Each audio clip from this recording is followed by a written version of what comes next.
Rare Music exclusive. I grew up like a savage.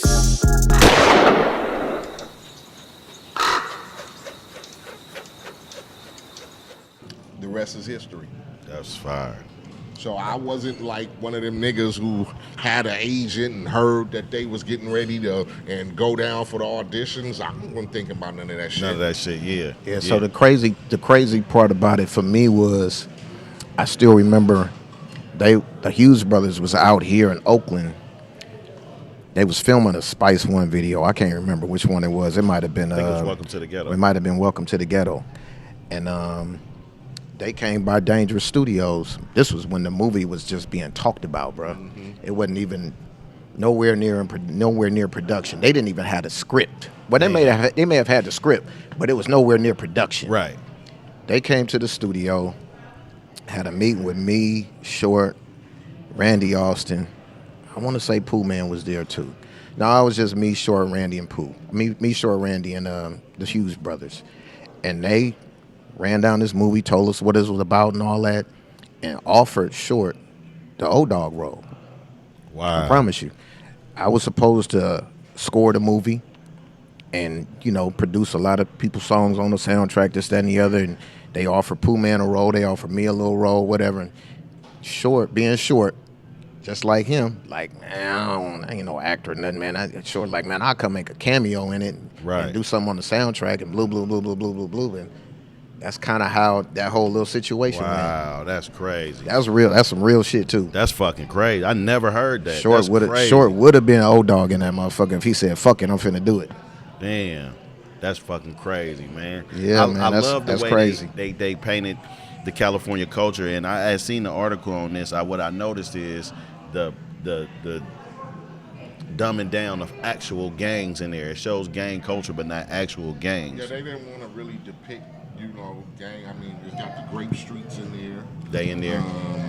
They got a couple of blood homies in there, but they didn't want to depict the movie with certain sets and colors and shit like that. So that's why you never heard of an actual gang or hood they was from. You never saw them flashing gang signs and shit like this because they wanted to stay away from that. Right. And just like what they do in the GTA video games. This is Grove Street or this is where really those aren't no.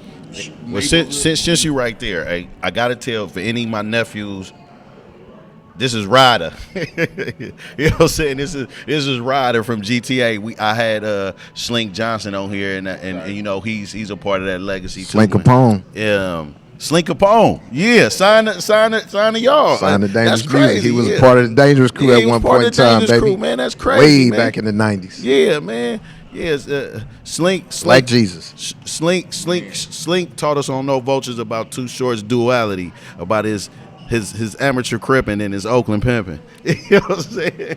So I gotta ask you this, as far as the new generation, because you a coach and shit too, like dealing, and you deal with your community, but dealing with younger people, do they ever trip when they hear your voice? Like that's some of the youngsters now in this generation, probably was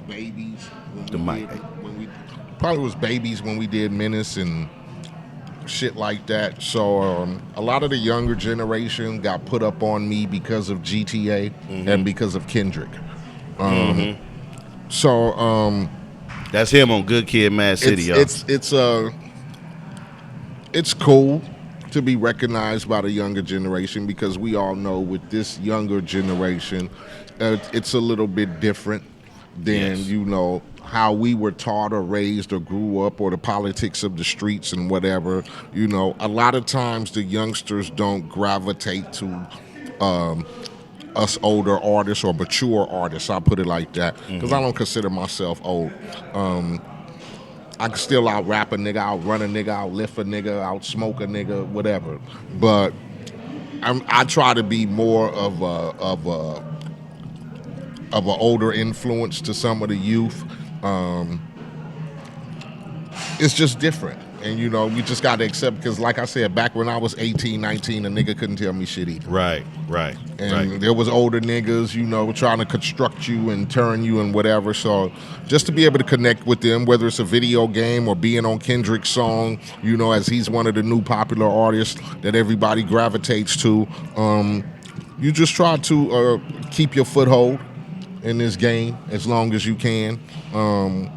Try to show them that there was a difference, you know, between how shit went down when I was a youth and coming up as to how shit you see now. It's very different. The music is very different, you know, but like I said, I connect on a different way, you know, as far as getting down with a new artist or being in Grand Theft Auto. That's how I try to stay and connect with the youth. You know, I got an 18-year-old son, so he's that same era. So you just got to make sure that they understand and know, you know, y'all kind of grew up and did the same shit, but it's kind of different from us, you know, now. Younger generation is just on some different shit, man. You know? I was watching an interview on you, and like two different ones, right? Old school, like 97, I think both of them are similar times. One of them was with you and Quick when y'all squashed the beef, but the other one that I found was real interesting was like, I don't think I heard nobody in 1997 talking about moving out the hood the way you did and articulating, like, if you wanted to survive, like, and you wanted to have a quality of life, that this is the decision you had to make. Like, you was, like, niggas was still, like tripping at this time. I'm talking about your peers. Yeah. Like, where you got, because you was already on some other shit, like, from the rip. Like, well, like, where did that come from? Is that just going back to, like, I've always been smart? Maturity. I mean, like I say, when I first started my rap career, nothing was more important to me than being in the hood, being from the hood. There was nothing else for me. You know, I got unity. I thought I got love, you know, loyalty from the neighborhood. So I was one of those dudes who didn't want to be looked at as, oh, that's that nigga now. You get me? I didn't want to be looked at as that. So I felt it very important for me to try to keep a foothold in the neighborhood. But you still got jealousy in the hood. Like a motherfucker. They seen it now with You still got enemies from the other side. Police don't give a fuck that I'm MC Eiht. They still finna pull me over and harass me because they recognize me as just being for that nigga from the hood. This wasn't Black Lives Matter time, y'all. You ain't pulling no phone out. When I'm still having run-ins, and you got to start thinking about, I don't want to have no motherfucking run-ins. Man. You get me? I want to get up and go to the gas station and be able to just go to the gas station and get me a pack of cigarettes, blunts, or whatever. I want to be able to roll down the street and pull up somewhere and go get something to eat and not worry about if a couple of niggas gonna pull up. Right. Now, that don't defeat the purpose of trying to disprove who you are or how tough you are, but I want to be a normal motherfucker. Absolutely. I mean, you get me? You can't beat the streets, man.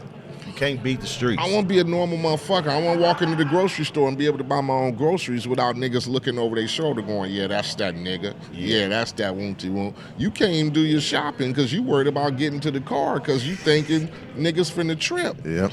You can't live that down even though you can mature, right? I could live in Compton all my life and be a mature nigga, but that don't mean you are. Right, right. That don't mean niggas we had beef with for the last 30 years is. Right. You get me? Right. I could shake every nigga here standing hand right here, but that don't mean a nigga ain't, man, fuck that nigga. You know what I'm saying? And you don't even know me. I ain't never blasted on you. I ain't never whatever, or fucked you over on some dope money or nothing. It's just niggas who literally despise you because of who you are. I can't be living like that. I man. heard, I can't be living like that, The interview of the lady. especially when I got a girl and kids. A family. I don't want my son or daughter Hell going no. to school and they getting sweated because ain't your motherfucking daddy ate. Hey, fuck that. Because of your Fuck pops. that. So it just made me go, fuck what a nigga think. If they don't think I'm true or I'm hood or whatever, I get the fuck out of here. Mm-hmm. You get me?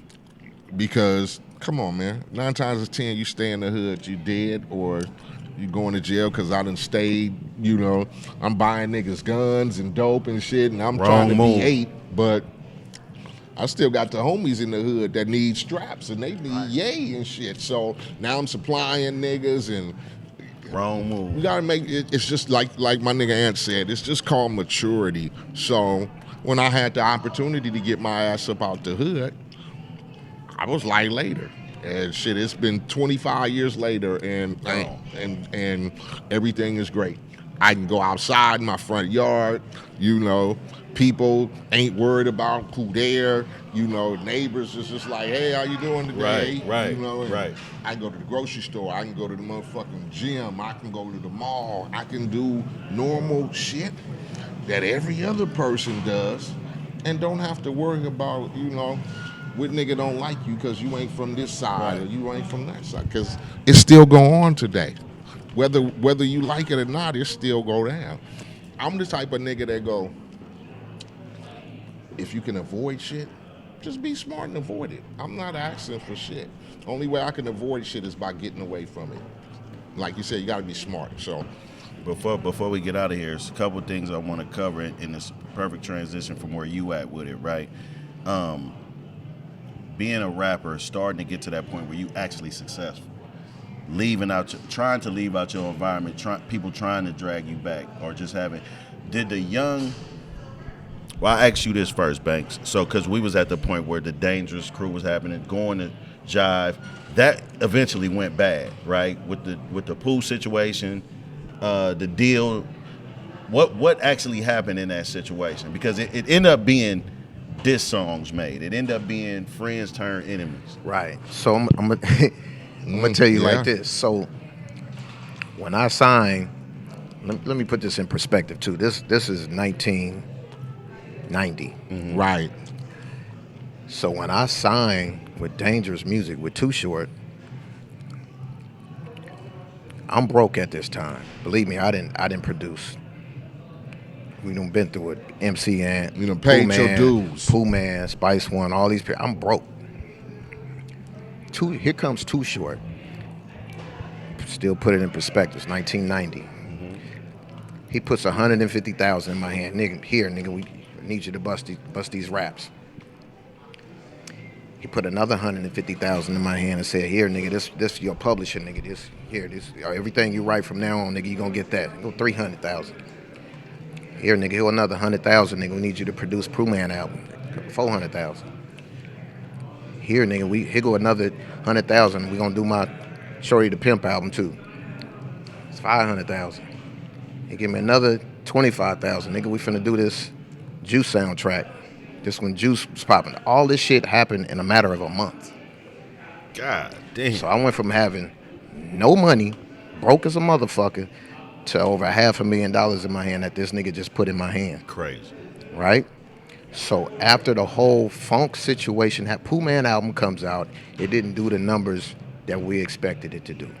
Did the label have any creative process? Because he sound like a different Pooh Man on that album. Right. It was us. Okay. So let me tell you why, and I blame myself too on that. So what happened with the Pooh Man project was why he sounded like a different Pooh. There was no Bruce.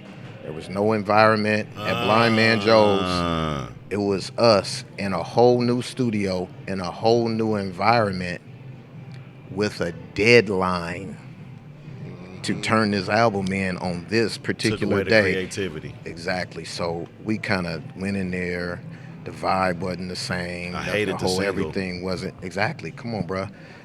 And it wasn't so much that the album wasn't really good. It just wasn't put together the way we really would have done it had we had, let's say, 2-3 more months to sit back and analyze and say, okay, let's go back in there and retwist this. Let's go back here and add this. That's what we had. We had the time to do that with Life of a Criminal. Yeah. So getting back to the story where with Pooh Man, the whole little situation, how it went bad, was the album didn't do the numbers that we thought it was going to do.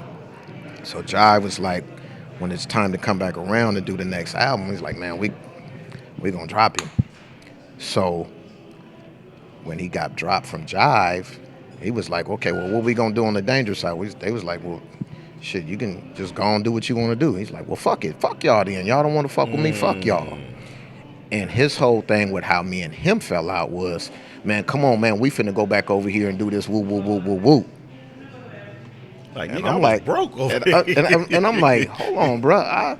This man just put all this money in my hands, and you want me to just come back and go independent with you? I'm doing cool over my album, cool. They just signed me on to do my whole second album. I'm good. You know, my first album sold over 200,000 copies. They want me to come back and do another album. Right. So when that situation didn't happen, he felt like, well, nigga, fuck you too then, nigga. You don't want to come fuck with me no more, woo, woo, woo, woo, woo. I never said I wasn't going to produce his album. I said I wasn't finna come back and go independent with him and do the whole little shit. So me and him fell out at that point, and that's what it was all about. It really wasn't no nigga fuck you or some real ass street shit. That's all it was. It was more or less like a kind of like a divide and conquer situation where it's like, nigga, if you don't come over here and fuck with me, it's, you know, woo, woo, woo, woo, woo. And he took it on the street level as far as the bullshit afterwards. So we was just like, nigga, we finna have fun with it. We finna make this Get In Where You Fit In album, and we gon' Who Ride Him. I made the Fucking With Bank song. And to this day, man, you got the whole little stories with how he whooped on Hassani and he whooped on Rapping Ron. Yeah. And the whole little thing behind it all with me and him was, it was never finna be that, because me and him was brothers. Y'all had that love. We had that love too. And and like he said, what hurt him was the Hassani line about his mama. Let me tell you something. Too Short told Hassani, bro, we can't do the mama thing on there. And Hassani said, man, fuck that nigga. That's what we doing. So that ass whooping was warranted. He deserved it. That was warranted. So he asked for that ass whooping. He got it. Yeah. But the whole bottom line was, like Pooh said, it's like, and man, I had just not very long ago went and sat and ate dinner with him and his mama and the kids and all that. This is when the little kids had the little silver things in their mouth. I forget. You know, his little kid, you know, I love his family, man. You know what I mean? So we never really had a real falling out. It was just, we was making songs back and forth at each other. And when we finally got to see each other, we embraced each other, and it was love. But at that moment, it was like, nigga, whatever happened, gonna happen. When you go back to that Jive album, Funky As I Wanna Be was a single, right? Yes. And Rasia was on that album. Rasia was on that album. Now, I always want to know the truth behind the Rasia song. This is a real person. It is. It's a real person. This is a real person. It was a real person. But it's the fucked up part about it is it's a person that's affiliated with Pooh.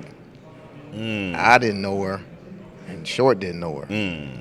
But the whole little situation went bad because, you know, I went back and listened to some Pooh records recently, right? And I was, she got some money from us too. I know she got some money. I was gonna say, and that's what I'm saying. Money. As a kid, this ain't on social media. I read her lawsuit shit. Like, you know what I'm saying? Like, I was fascinated with that shit. Absolutely. You know what I'm saying? Because I wanted to know. Like, I knew she was a real person, and I love the song, by the way. But I think what Pooh was doing different than Short on every song, he was naming real hard. people. Thank you. He was going hard. Yeah, he was going real hard. He was real names of real people. He was real people. So, but now getting to the point where we at with Chris Hicks leaving the Dangerous Crew. Chris Hicks got these really artists. Left. Chris Hicks he was never in. He was okay. He was just a part of. He was one of Ted's boys. Okay. Let's just keep it like that. He say his stories that he say he was one of Ted's boys. One of Ted's boys. Come on, man. And keep it real. He discovered Loonies and Drew Down. I will give him that. As a because what I explained when I was just on Sway, I was trying to explain to the world, and Eiht, you know this because every hood got it. right? At least in California, but everywhere. It's a D-boy contract. It's Right. always a nigga in the hood. Was Eazy-E. That's a fucking D-boy contract. It's always a nigga that got money. It was funny that how can you put did niggas that. out. How you did that. He like interview that. too. No, but I had just had that conversation with Vidal. Oh, okay. Probably about 2 months before your interview. Oh, before I said they was able to do it. And I was sitting there yeah. saying, man, if you listen to all these interviews with all these motherfucking niggas coming up here talking about, nigga, what was you doing before rap? What was you doing before rap? Nigga, I was on the corner, I was selling dub, and I was selling these rocks, and nigga, I was a dope dealer, nigga, I was whoop, whoop, whoop, whoop, whoop. And all them same niggas that you had doing them interviews that's talking about they was dope dealers before rap was signed to a dope dealer. Signed to a dope boy.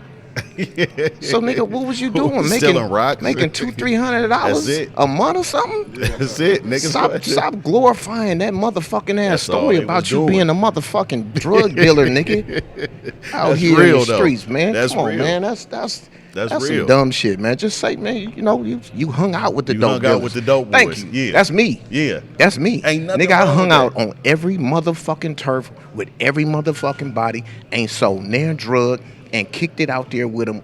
And nigga, when the po-po roll or whatever, they run, I run. Yeah, yeah. I was just as guilty as being one, but I wasn't selling no drugs. Right. But them my niggas, I grew up with them. What I'm supposed to do? These my niggas. I pull up on 69. These my niggas. Hey, what's happening? I pull up on 85th. What's up? These my niggas. I pull up on 72nd, 71st. I pull up in Sabrani Park with the niggas that I really, really grew up with. You know what I mean? Wherever, Sunnyside, 96. Right. You know what I mean? I'm pulling up in every hood. 77, Rusdale. I'm pulling up everywhere. These my niggas. I grew up with all these niggas. You know what's crazy? What I told CNH, I told Chris Hicks this too, about himself, because he's Right. not from nowhere. Right. So what I told him was, to me, it's science in that. Nigga, if you ain't from nowhere and you survived, There you go. because you know that's food.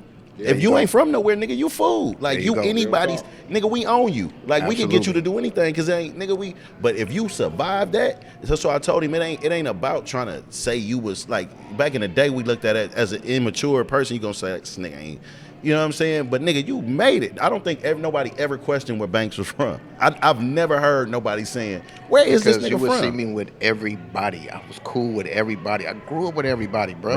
Right. It wasn't never nobody to say I wasn't from here or from there because I was with them at all times. You know what I'm saying? Stay on blue. I'm just trying to stay racked up like you. Put an 8 in a 1 and do magic. Tryna stretch hair on like elastic. Eco-friendly drug dealer, I don't waste no plastic. Use all 4 corners of that baggie.